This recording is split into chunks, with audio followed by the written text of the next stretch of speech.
हम शांति पहल की बात कर रहे हैं और शांति पहल को लेकर व्हाइट हाउस के बयान पर ज़ेलेंस्की रूस से शांति की पहल के लिए तैयार नहीं है, ये खबर निकलकर सामने आ रही है। ज़ेलेंस्की ने बातचीत के खिलाफ दी अपनी ही दलील, कहा छोटे वक्त के लिए युद्ध विराम चाहता है रूस, सैन्य तैयारियां करने के लिए युद्ध विराम चाहते हैं पुतिन, यानी वो कुछ और तैयारियां करने के लिए अपने लिए सिर्फ टाइम बाय आउट कर रहे हैं। ये एक बड़ी बात कही गई है ज़ेलेंस्की की तरफ से।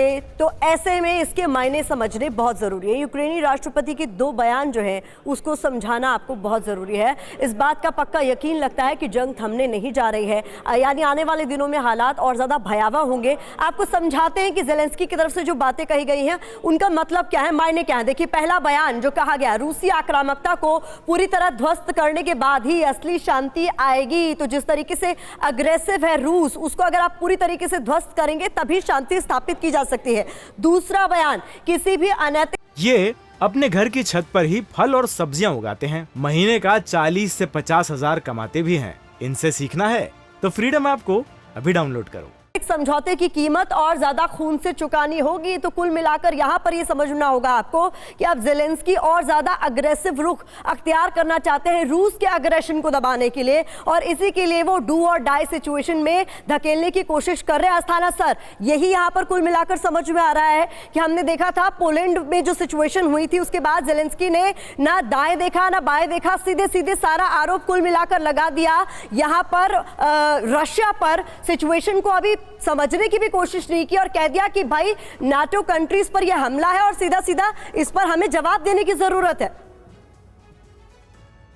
ज़ेलेंस्की की बहुत ही बचकाना हरकत थी और उसको मुझे लगता है कि नाटो ने भी बिल्कुल सही तरीके से समझ लिया। शुरू में तो उन्होंने भी एक कॉन्फ्रेंस कर दी थी, लेकिन उसके बाद में धीरे धीरे उनकी समझ में आया, क्योंकि अमेरिका के अभी जो जनरल हैं, chief of general staff general मिले ने भी यही बताया है कि ये मानना कि यूक्रेन युद्ध जीत जाएगा, रूस युद्ध हार जाएगा, ये बिल्कुल बेकार की बात है, ऐसा नहीं होने वाला है।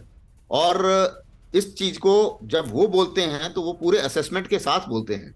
तो ये चीज अब अमेरिका की भी समझ में आ रही है। और अगर आप देखें, मान लो यूरोप को भी अब ये समझना चाहिए और अमेरिका भी ये समझ रहा है धीरे धीरे कि हम जितना मर्जी हथियार देते रहें, जो सिचुएशन है, जो अभी की सिचुएशन है, उससे ज्यादा बेहतर हो ऐसा कोई अंदेशा नजर नहीं आ रहा है। अभी रूस जो है, हालांकि खेरसोन से पीछे चला गया, लेकिन उसने एक डिफेंस लाइन बना दी है नाइपर रिवर के ऊपर, और उसी मुताबिक जो ट्रुप्स वहां से खाली हुए उन ट्रुप्स को उसने झोंक दिया है अभी डोनेट्स्क में हमला करने के लिए। तो ऐसा नहीं है कि रूस जो है वो मान जाएगा। अच्छा, दूसरी बात यह है कि ज़ेलेंस्की और किसी भी पूरे वर्ल्ड में, मैं ये बात बिल्कुल क्लियर कर देना चाहूंगा कि अमेरिका कभी भी न्यूयॉर्क या वॉशिंगटन को खतरे में नहीं डालेगा कीव को बचाने के लिए या ज़ेलेंस्की को बचाने के लिए। रूस के साथ बड़ा डायरेक्ट नाटो का हमला जो है वो इन दोनों को खतरे में डाल सकता है, जिसके लिए अमेरिका किसी भी हालत में तैयार नहीं होगा। इसलिए ये जो अब बातचीत चल रही है, अमेरिका भी ये चाह रहा है, हथियार बिक रहे हैं, बहुत अच्छी बात है सर। ऐसे में बहुत महत्वपूर्ण है समझना ये कि ज़ेलेंस्की जो कुछ भी कह रहे हैं, जो हालिया बयान है, उसके पीछे उनकी दलीलें जो हैं वो भी गौर करने लायक हैं। वो समझाते हैं अपने दर्शकों को। देखिए, ज़ेलेंस्की पर जंग का फितूर क्यों चढ़ा हुआ है उसे समझिए। हम उनकी तरफ से क्या कहा गया, हम अपनी शर्तों पर ही शांति वार्ता करेंगे, थोड़े वक्त का युद्ध विराम चाहते हैं पुतिन, ये ज़ेलेंस्की की ओर से कहा गया। सैन्य तैयारियां दुरुस्त करने का उनका इरादा, यानी पुतिन का इरादा है। हम मॉस्को को ये मौका नहीं दे सकते, ज़ेलेंस्की की ओर से कहा गया। उन्हें मौका दिया तो हालात और ज्यादा खराब हो जाएंगे। ये अपने घर की छत पर ही फल और सब्जियां उगाते हैं, महीने का 40 से 50 हजार कमाते भी हैं। इनसे सीखना है तो फ्रीडम ऐप को अभी डाउनलोड करो।